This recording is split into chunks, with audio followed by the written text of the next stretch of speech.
primeiro ponto que me parece fundamental quando a gente vai falar de desenvolvimento sustentável é a gente saber o que é desenvolvimento. Então, desenvolvimento não consiste apenas em você conseguir avanços na luta contra a pobreza. Desenvolvimento supõe um ambiente social em que as liberdades dos seres humanos, as capacidades que os seres humanos têm de fazerem coisas interessantes, de organizar sua vida de uma forma construtiva, que isso ocorra. E isso não é exatamente a mesma coisa do que ter renda, ter bens materiais e ter serviço, embora isso seja uma pré-condição. Tá certo? Bom.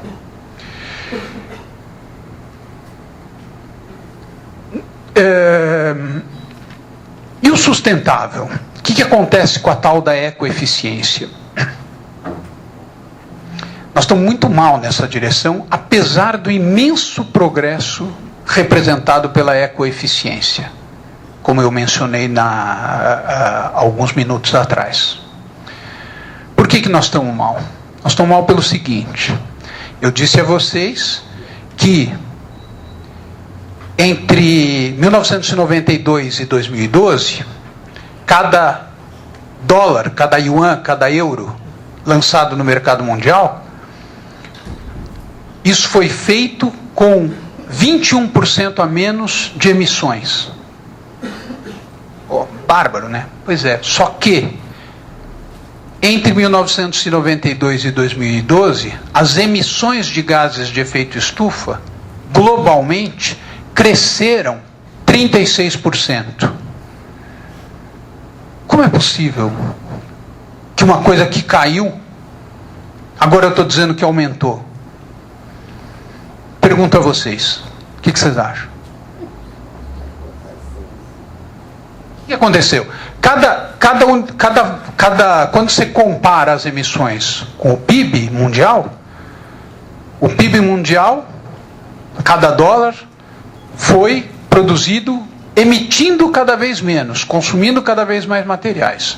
Só que a hora que você faz as contas, diz assim, tá bom, agora eu quero saber o seguinte: quanto de 92 para cá, como é que ficou as emissões? Caíram? Não, subiram. Subiram 36%. Por quê? Como é possível? Pronto.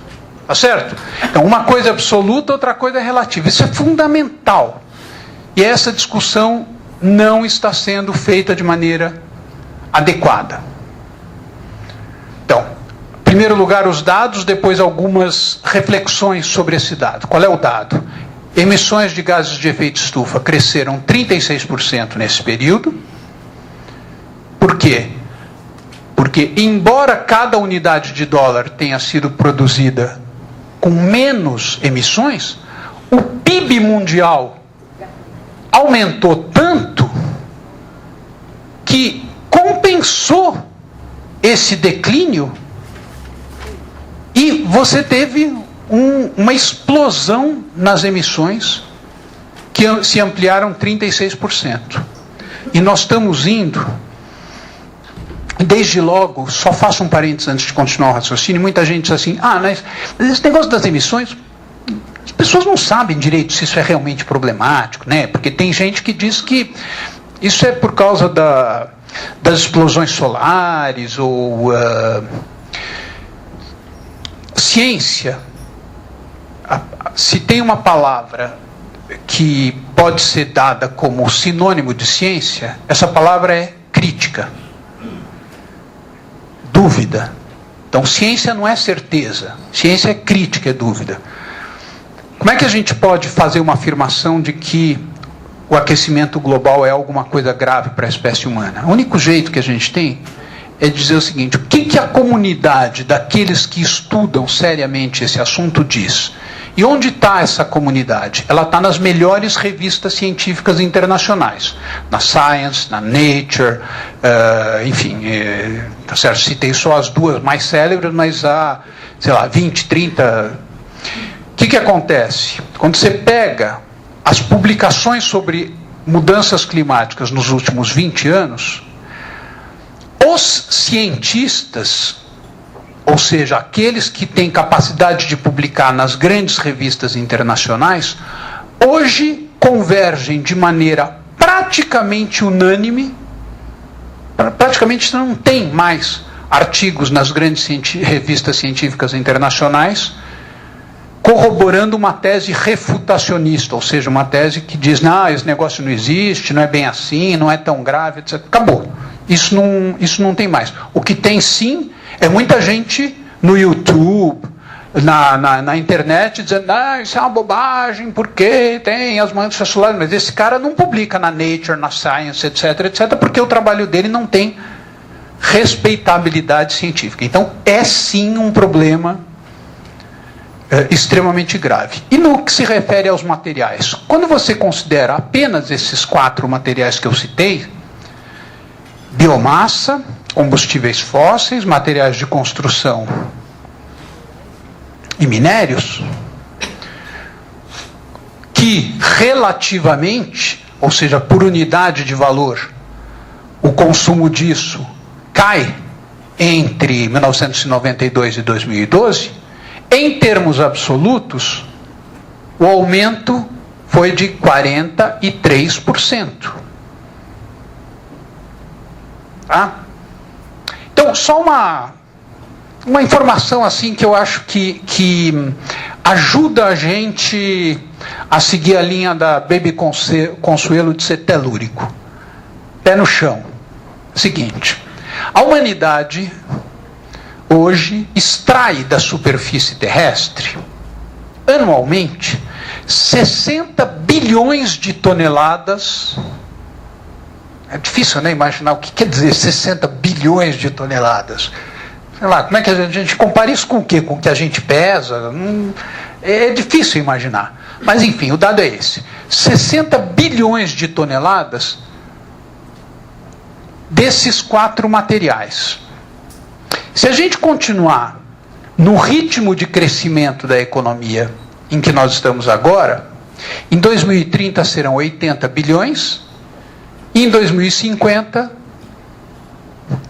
em torno de 150 bilhões de toneladas. Né? A economia vai crescer tanto, a base técnica é isso, você tem inovado, não sei o que e tal. Qual é a resposta que convencionalmente a economia dá a esse crescimento? Diz assim, não, isso é coisa de gente malthusiana. Isso é coisa do malthusianismo, termo que a maior parte de vocês já ouviu falar. Porque você tem que acreditar na ciência e na técnica. A ciência e a técnica, como é que elas vão fazer? Elas vão fazer com que, conforme esses materiais que você está explorando vão se tornando escassos, haverá novas descobertas científicas. Esses materiais vão ficar caros, haverá incentivos para novas descobertas científicas, você vai descobrir novos materiais, e com isso você vai substituindo. Por exemplo, petróleo. A hora que o petróleo ficar realmente caro, aí ó, sucesso que é o etanol, o sucesso das energias renováveis, você vai substituir. Isso não é bem assim, gente.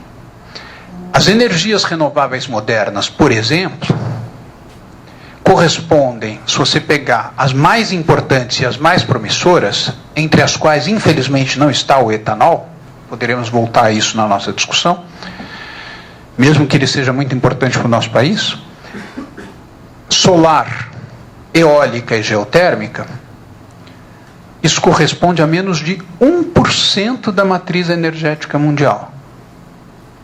Então, olha quanto você vai precisar fazer com que isso cresça para que você se emancipe das energias fósseis. Durante o século XXI,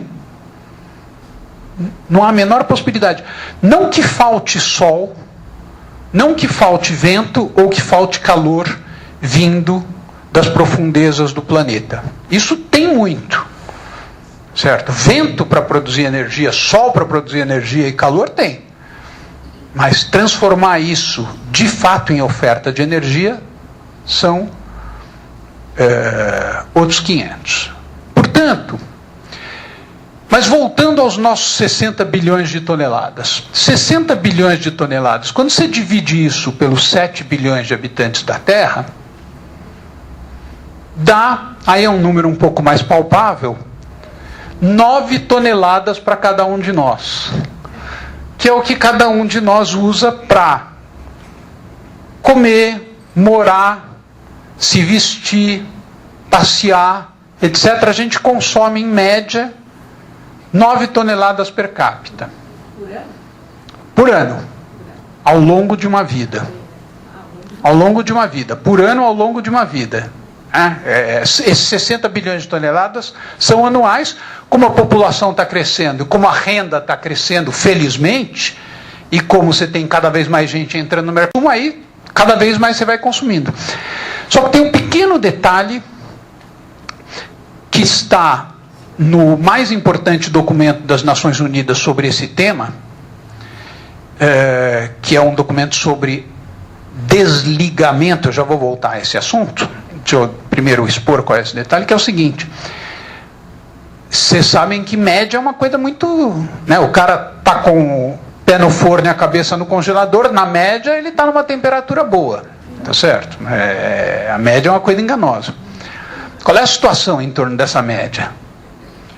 Um indiano que nasceu hoje, ele consumirá ao longo da sua vida 4 toneladas anuais desses 4 materiais que eu citei. Um canadense ou um norte-americano consumirá 25. Então, essa informação, e se eu for, eu não vou aborrecer vocês com os dados a respeito de energia, que é o mesmo raciocínio, quando consome o indiano, quando consome o americano, quando consumimos nós que estamos aqui, tá certo? Depende se você tem carro ou não tem carro, etc. Esse cálculo não tem para o Brasil, esse cálculo tem para o México, foi feito para o México.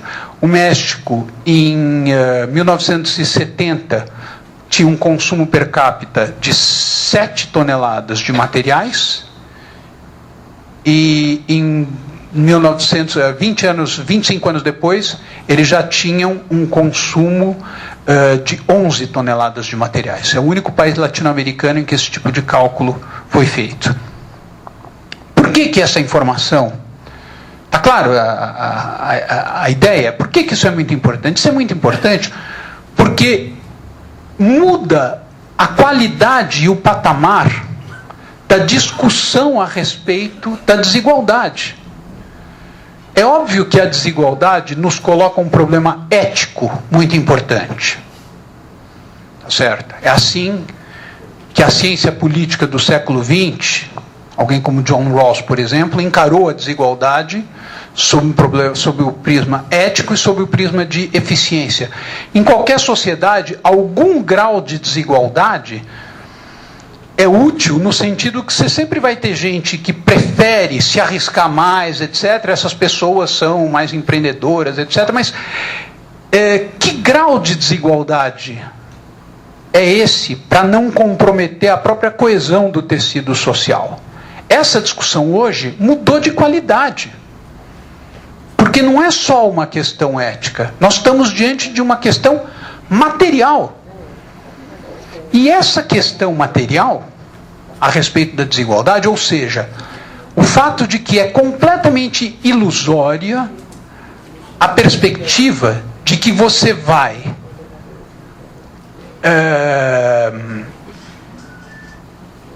permanecer na vitória na luta contra a pobreza, elevando o patamar de consumo de recursos do indiano ao nível do norte-americano.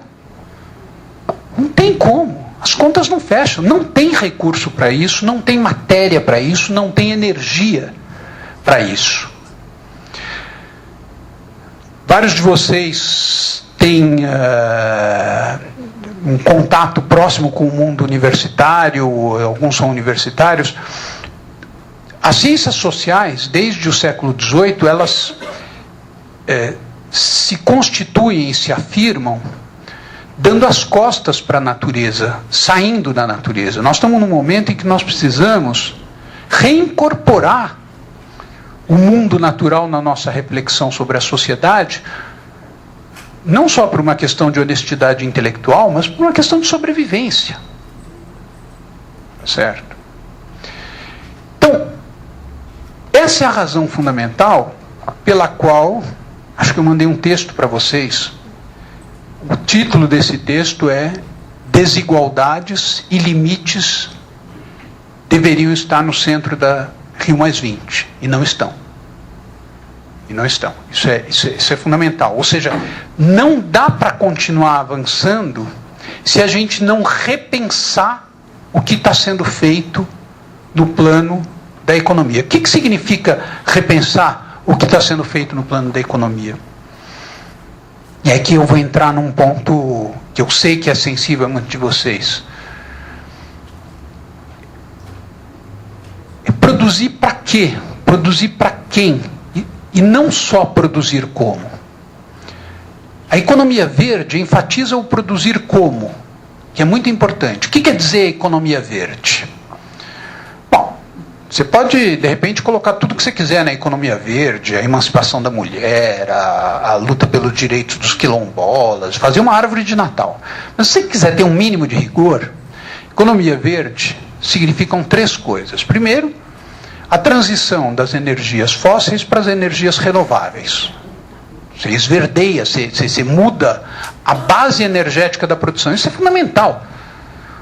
Aqueles de vocês que tiverem, enfim, os Estados Unidos, o Japão, os Estados Unidos, a China e a Índia, a base energética desses 3 países é o carvão. Não é nem o petróleo, é o carvão. Nos transportes é o petróleo, mas na produção de energia é o carvão. E notícia que saiu ontem no relatório da Agência Ambiental Norte-Americana, as emissões norte-americanas no último ano não só declinaram muito menos do que deveriam, mas aumentaram e aumentaram muito, 3,4%, que é uma coisa completamente escandalosa. E aumentaram por quê? Aumentaram basicamente porque os Estados Unidos estão apostando supostamente em grande eficiência na produção de carvão e continuam no caminho de produção automobilística de carros gigantescos, etc., um pouco menores do que antes, mas ainda assim carros gigantescos.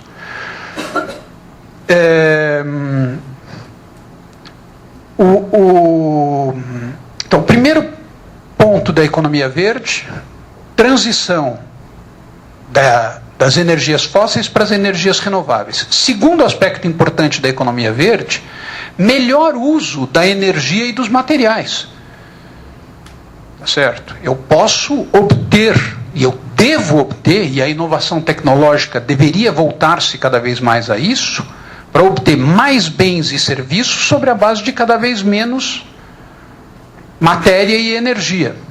Ou seja, o mundo contemporâneo precisa não de inovação de maneira genérica, que é o que está acontecendo hoje no Brasil, fala-se muito em inovação, mas inovação voltada para a sustentabilidade. Isto é, o grande objetivo dos sistemas de inovação contemporâneo não podem ser os grandes objetivos do século XX, que era aumentar a produtividade do capital e do trabalho.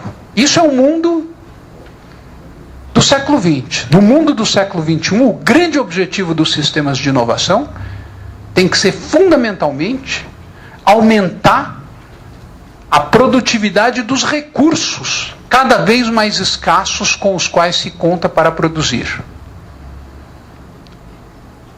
Na indústria, nos serviços e na agricultura. O caso da agricultura é o mais dramático. Vocês sabem que a produção mundial cresce ocupando cada vez menos terra. Então, você tem mais produto usando ou a mesma terra ou um pouco menos de terra. Avanço fantástico, muito bom. Revolução Verde ajudou nesse sentido, etc., muito bom. Só que de 1960 a 2010, a produção de grãos no mundo triplicou. E o consumo de fertilizantes nitrogenados foi multiplicado por 9. E fertilizantes nitrogenados, acaba. Fertilizantes nitrogenados poluem. Fertilizantes nitrogenados são uma coisa super problemática. Então, uso mais eficiente dos materiais, segundo, e da energia, dimensão da economia verde. Terceira dimensão da economia verde, melhor aproveitamento, porque hoje o que se faz é quase zero, dos produtos e dos serviços da biodiversidade nos principais biomas existentes, não só no Brasil, mas em todo o mundo. Nosso cerrado, por exemplo, é encarado até hoje na sociedade brasileira como fronteira agrícola. Certo? A Amazônia, em função da pressão, já maneira um pouco, reduziu o desmatamento, que é muito bom, etc, etc. Mas o que nós temos na Amazônia, no cerrado, é uma economia da destruição da natureza. E nós precisamos transitar para uma economia do conhecimento da natureza. Se você juntar essas três pernas, essas três componentes da economia verde, isso é insuficiente, é importante, mas é insuficiente para encarar os grandes problemas do século XXI. Por quê? Porque por mais que você consiga avançar em energias renováveis, em eficiência no uso de materiais e de energia, e também no uso dos recursos da biodiversidade, por mais que esse avanço ocorra, você não vai conseguir fazer com que a oferta de bens e serviços necessárias a uma vida digna aos que se encontram em situação de pobreza e de miséria ocorra sem tocar nos interesses dos que estão no topo da pirâmide social, porque não há recursos energéticos e materiais suficientes para isso. Tá certo? Simplesmente, essa é uma razão central. O que nos leva a uma questão com a qual eu vou concluir essa exposição, que é uma questão que estava na origem do pensamento socialista, no pensamento do Marx, tá certo? Quando ele começa a estudar os economistas a partir dos quais ele elabora o trabalho dele, que é qual o sentido, retoma essa questão, da vida econômica. E eu quero pegar dois exemplos. O primeiro exemplo, caro a muitos de vocês, indústria automobilística. O automóvel é o meio mais inadequado para garantir o seu suposto objetivo nas sociedades contemporâneas, que é a mobilidade das pessoas. Ele foi muito importante na história do século XX e até a primeira metade do século XX, no sentido de que ele permitiu, para o bem e para o mal, por exemplo, organizações urbanas em que as pessoas morassem na periferia e transitassem nos Estados Unidos para o centro, por meio do automóvel, etc. Hoje, o automóvel é um objeto que pesa cerca de 20 vezes aquilo que ele transporta, ocupa um espaço fantástico, sua eficiência energética, o motor a explosão interna, e é por isso que o etanol não pode ser visto como uma solução de vanguarda, o motor a combustão interna, ele consagra de 60% a 85% da energia, da sua energia para si próprio. Então, os cálculos dos engenheiros que trabalham sobre esse tema mostram uma fantástica ineficiência. E pior, quando você junta a indústria automobilística, que corresponde, que se fosse um país sozinha, seria a sexta economia do mundo. Quando você junta a indústria automobilística com a indústria petrolífera, você tem uma das mais robustas explicações, a meu ver, para o atraso atual das negociações globais em torno das mudanças climáticas. Acabou de sair ontem, como eu disse a vocês, o relatório da Agência Ambiental Americana sobre a indústria automobilística. Eu tuitei isso ontem. Está lá na página 8, que entre 1990 e 2010, o rendimento energético dos motores nos Estados Unidos estagnou. Você diz, isso é problema dos americanos. Não é um problema dos americanos. Esse é um problema global. Esse é um problema global porque, juntamente com a produção de energia elétrica, o transporte individual baseado em combustíveis fósseis é o principal responsável pelas emissões de gases de efeito estufa dos Estados Unidos. E, portanto, isso passa a ser um problema global. Isso passa a ser um problema global, o que isso quer dizer? Quer dizer o seguinte, para que você está produzindo carro? No raciocínio que convencionalmente se faz em economia, essa é uma pergunta improcedente e que atenta contra a liberdade das pessoas. Afinal, ao produzir carro, você está gerando emprego, você está gerando arrecadação de impostos e alguma inovação. Embora no caso da indústria automobilística, uma das principais inovações foi o fato de que você passou a velocidade média com a qual você vai de 0 a 100 km de 14 segundos em 1990 para 9 segundos em 2008. Eu acho que os responsáveis por esse avanço tecnológico deveriam receber o Prêmio Nobel da Paz, que é de uma relevância para a espécie humana extraordinária. Esse tipo de coisa que a gente precisa começar a discutir. Inovar para quê? O raciocínio segundo o qual o importante é a economia crescer, porque crescendo vai criar emprego, vai arrecadar. Isso não dá mais. Isso num mundo com 3 bilhões de habitantes ainda era verossímil.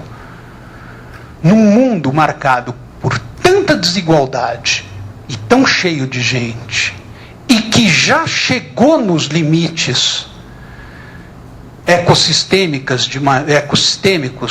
de maneira que as próprias sociedades humanas encontram-se ameaçadas pelo fato de você ter chegado a esse limite, nós precisamos discutir para que, no Brasil, nos últimos 3 anos, a venda de veículos, saiu ontem no Valor Econômico, aumentou 28%. A venda de SUVs, aqueles veículos inspirados em tanques de guerra, segundo a reportagem no Valor de ontem, Marli Olmos, excelente repórter, a venda de SUVs aumentou 78%. Isto é, a indústria automobilística, num mundo de emissões crescentes, de recursos cada vez mais escassos, de cidades saturadas, a indústria automobilística, sob o pretexto de que essa é a preferência do consumidor, está investindo em carros cada vez menos eficientes, cada vez mais caros e mais consumidores. Isso traz uma consequência para o conjunto da sociedade que é gravíssima. O Valor Econômico, mais uma vez, fez um levantamento sobre as medidas tomadas recentemente contra a desindustrialização da economia. Listaram 16 medidas tomadas no último ano e mais 6 medidas prometidas. Em pleno ano da Rio+20, quando você pega cada uma das 16 e mais essas 6, não tem nenhuma que tenha qualquer relação com a economia verde. Se quer dizer o seguinte, tudo bem, nós vamos apoiar a indústria automobilística com IPI, não sei o que, mas espera aí. Vamos fazer como fez o Japão. Metas de consumo de energias cobradas das indústrias. Nada. Bom, o segundo exemplo, e por aí eu vou terminar, é a indústria agroalimentar. Claro que o mundo precisa de mais alimentos. As 2 informações são importantes para a gente balizar esta necessidade. Primeiro, nos países em desenvolvimento, 30% de toda a produção alimentar é desperdiçada, e nos países desenvolvidos, 40%, segundo dados das Nações Unidas. O que significa 30%, 40% de todos os fertilizantes, de toda a terra, de todas as sementes, etc. Mais grave que isso, água, certo? A questão da mão de obra, tá certo? Esse é o tema. A economia, o grande, talvez o maior pensador de todos os tempos, que foi Aristóteles, na Grécia, ele definia a economia, vem de oikos, é o cuidado com a casa. A economia é fazer coisas boas para os outros. Tá certo? Nós precisamos retomar as bases éticas da economia que foram se perdendo desde o século XVIII, sobretudo a partir do século XIX. Mas mais uma observação a respeito do sistema agroalimentar. Em 1990, não havia nenhum estado americano com mais de 15% da população obesa. Em 2010, já são 26% os estados com mais de 25% da população obesa, e a estimativa é que nós estejamos, entre agora e 2020, chegando em 30% da população americana obesa. O que quer dizer obeso? Eu tenho 1,75 m de altura. O obeso é alguém que tivesse a minha estatura e 92 quilos. 30% da população norte-americana. Então você pergunta o seguinte: para que produzir alimento? Para isso? O argumento, que pode ser o argumento do movimento sindical, não, mas não vem com essa história, porque o mais importante para produzir alimentos é que, ao produzir alimentos, você está gerando emprego no agricultor familiar, na agroindústria, etc. E com isso, e essa questão da obesidade, bom, depois o Ministério da Saúde vai dar um jeito. Esse mundo acabou, gente. Porque quem paga a conta somos nós. E porque, se nós queremos pensar em desenvolvimento, desenvolvimento significa justamente a capacidade de ampliar o bem-estar das pessoas, simplesmente. E o bem-estar das pessoas não é... Essa é a armadilha intelectual na qual a economia convencionalmente coloca as pessoas. O bem-estar das pessoas não se revela naquilo que elas gastam. É tão óbvio que o bem-estar do fumante não é continuar fumando, mesmo que ele queira fumar, assim como o bem-estar do obeso não pode ser continuar comendo, mesmo que ele queira comer, assim como o bem-estar das camadas emergentes não é simplesmente ter um carro. Se ter um carro significasse eu vou ampliar minha mobilidade, perfeito. Mas o trunfo que nós temos, me parece, nessa argumentação, é que muitos dos bens aos quais a renda propicia acesso hoje são bens que conduzem a uma degradação e não a uma melhora na qualidade de vida das pessoas. E, portanto, faz parte das nossas obrigações, eu digo das obrigações das forças democráticas, etc., repensar o significado da vida econômica para as sociedades contemporâneas com duas questões centrais. Primeiro, recolocar a ética no interior das decisões econômicas, e segundo, pensar a sociedade à luz dos limites impostos pela natureza e pelos ecossistemas.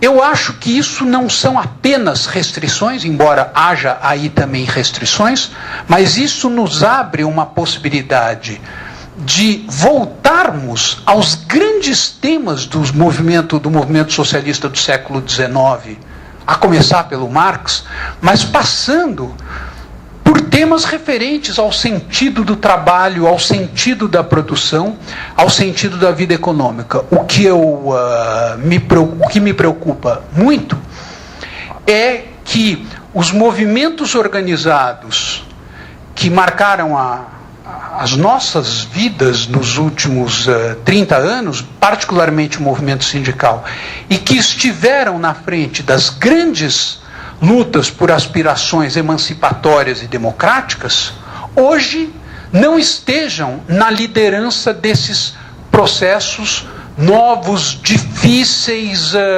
pouco convergentes, pouco congruentes, mas eu acho que encarar o desafio representado pela urgência de se reorganizar e de se redefinir o sentido da vida econômica, esse não é um tema que pode ficar simplesmente nas mãos dos empresários e do governo. Esse é um tema pelo qual o movimento sindical tem que disputar a liderança. Obrigado.